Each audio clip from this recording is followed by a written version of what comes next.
India voice, आपकी सोच, आपकी आवाज।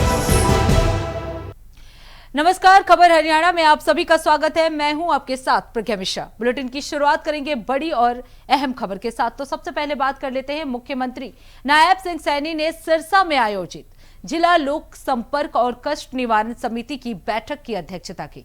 बैठक में कुल 22 परिवाद विचारार्थ रखे गए। मुख्यमंत्री ने शिकायतकर्ताओं की समस्याओं को गंभीरता से सुनते हुए संबंधित अधिकारियों को मामले का शीघ्र और प्रभावी समाधान सुनिश्चित करने के निर्देश दिए हैं।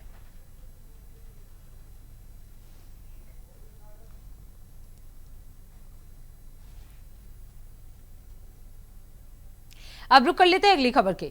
हरियाणा के सिरसा में मुख्यमंत्री नायब सिंह सैनी ने बाबा भूमन शाह जी के आश्रम में स्थित आध्यात्मिक केंद्र में आयोजित योग शिविर में भाग लिया।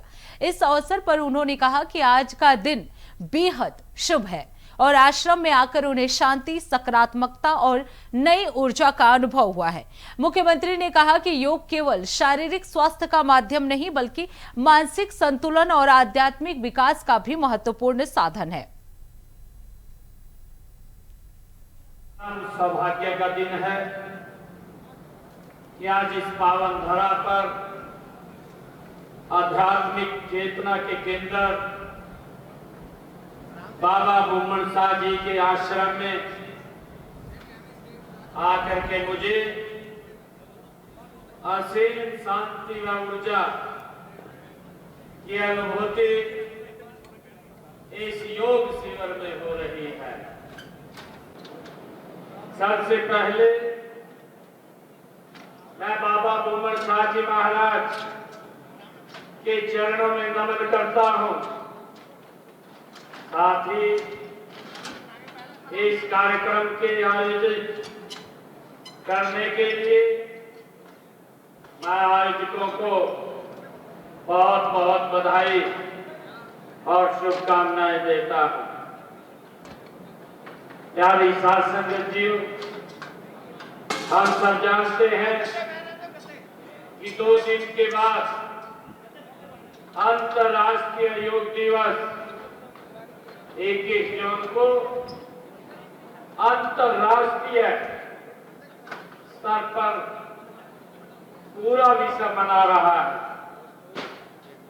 इस दौरान हमने प्रदेश के लगभग सभी जिलों में योग अभ्यास कार्यक्रम आयोजित किए हैं और इसी कड़ी में आज का ये योग अभ्यास का ये भव्य कार्यक्रम यहाँ बाबा भूमन शाह जी के इस पवित्र भूमि पर आयोजित हो रहा है। साथियों, हमारे शास्त्रों में भी कहा गया है योग कर्मसु कौशलम। साथियों, हमारे शास्त्रों में कहा गया है कि कर्मों में कुशलता लाना साथियों ही योग है।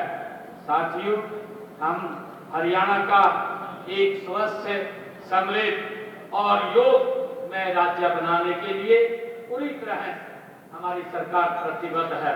हमने प्रदेश के हर जिले, हर ब्लॉक और हर गांव में योग को पहुंचाने का बीड़ा उठाया है। हरियाणा पहला ऐसा राज्य है साथियों जिसने योग को बढ़ावा देने के लिए हरियाणा योगायोग का गठन किया गया है।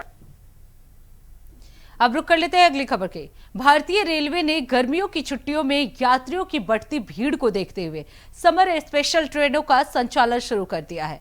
अंबाला रेल मंडल से रोजाना 18 स्पेशल ट्रेनें गुजर रही हैं, जिनमें 9 ट्रेनों का संचालन मंडल के अंतर्गत किया जा रहा है। सीनियर डीसीएम यशनजीत सिंह के अनुसार चंडीगढ़, अंबाला, कालका से विशेष ट्रेनें चलाई जा रही है। परीक्षार्थियों के लिए सहारनपुर, जालंधर के बीच स्पेशल ट्रेनें उपलब्ध कराई गई हैं। ये सेवाएं 15 जुलाई तक जारी रहेंगे और आवश्यकता पड़ने पर बढ़ाई भी जा सकती हैं। यात्रियों को जानकारी और टिकट सुविधा रेल वन ऐप पर मिल रही है।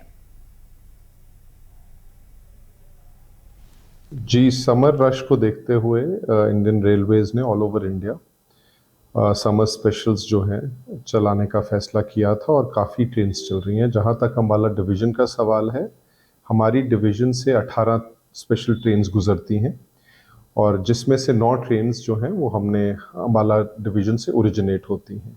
सो 3 जैसे चंडीगढ़ से, 2 अम्बाला से, 1 बठिंडा और 1 हमने स्पेशल जो हेरिटेज हमारा नैरो गेज है कालका शिमला, उसके लिए एक स्पेशल ट्रेन चलाई है।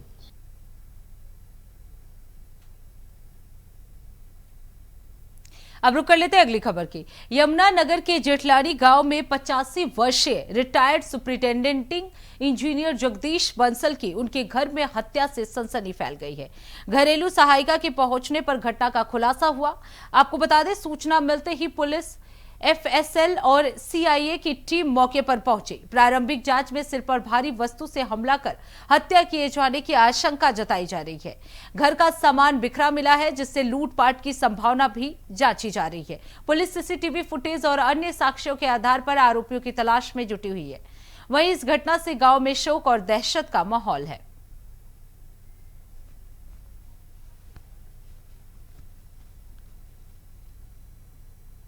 तो फिलहाल रुकते एक छोटे से ब्रेक के लिए। ब्रेक के बाद जल्द लौटेंगे। देखते रहिए इंडिया वॉइस।